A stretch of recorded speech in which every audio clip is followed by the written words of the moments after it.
करते हैं और यदि आप 10,000 रुपए से ज्यादा का कैश में पेमेंट करते हैं तो नॉर्मली हम और आप जानते हैं कि वो एक्सपेंसेस डिसअलाउ हो जाता है सेक्शन 40A(3) के अंदर। परंतु आज मैं आपको बताने जा रहा हूं कि यदि आप बिजनेस करते हैं और आप 10,000 रुपए से ज्यादा का भी पेमेंट कैश में करते हैं तब भी आपका खर्चा डिसअलाउ नहीं होगा।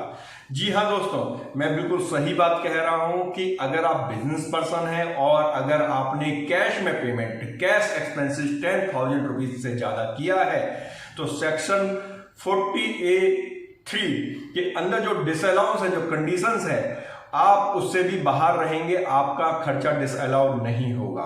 दोस्तों ऐसा किस केस में होगा उसे बताने से पहले मेरी आपसे रिक्वेस्ट, आप हमारे चैनल को लाइक शेयर और सब्सक्राइब कीजिए।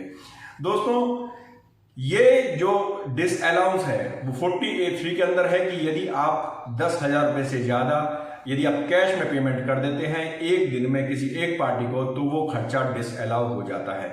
परंतु दोस्तों अगर आप अपनी इनकम जो दिखाते हैं वो 44AD के अंदर दिखाते हैं, जी हाँ, यदि आप प्रिजम्पटिव बेसिस पर अपनी इनकम को कैलकुलेट करते हैं जो आपका 44AD के अंदर आता है कि भाई हम 8% या 6% के से ज्यादा हम अगर अपना प्रॉफिट दिखाते हैं टोटल टर्नओवर का, तो उस केस में यदि आपने अपना कैश एक्सपेंडिचर आपने यदि कैश में खर्चा 10,000 रुपए से ज्यादा भी किया है एक दिन में किसी एक व्यक्ति को तो भी आपका वो खर्चा डिसअलाउ नहीं होगा।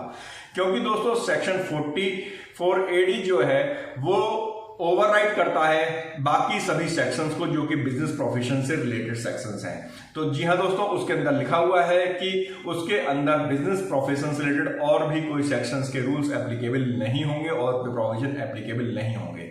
इसका मतलब यह हुआ कि उसके ऊपर 40A(3) के प्रोविजंस भी एप्लीकेबल नहीं होंगे। कैश पेमेंट के केस में भी आपके वो प्रोविजंस एप्लीकेबल नहीं होंगे। तो यदि आप छोटे व्यापारी हैं और आप प्रिजम्पटिव टैक्सेशन के अंदर अपनी रिटर्न फाइल करते हैं, आप ITR 4 फाइल करते हैं और यदि आपने कैश में पेमेंट किया है 10,000 रुपए से ज्यादा, तो अगर आपके पास कोई नोटिस भी अगर आ जाए तो आप डिपार्टमेंट से कह सकते हैं कि आप उसकी 44A(3) को आप यहां पर फॉल नहीं करा सकते हैं, उसके अकॉर्डिंग आप उस एक्सपेंस को डिसअलाउ करके इनकम को नहीं बढ़ा सकते क्योंकि आपने रिटर्न 44AD के अंदर फाइल की है।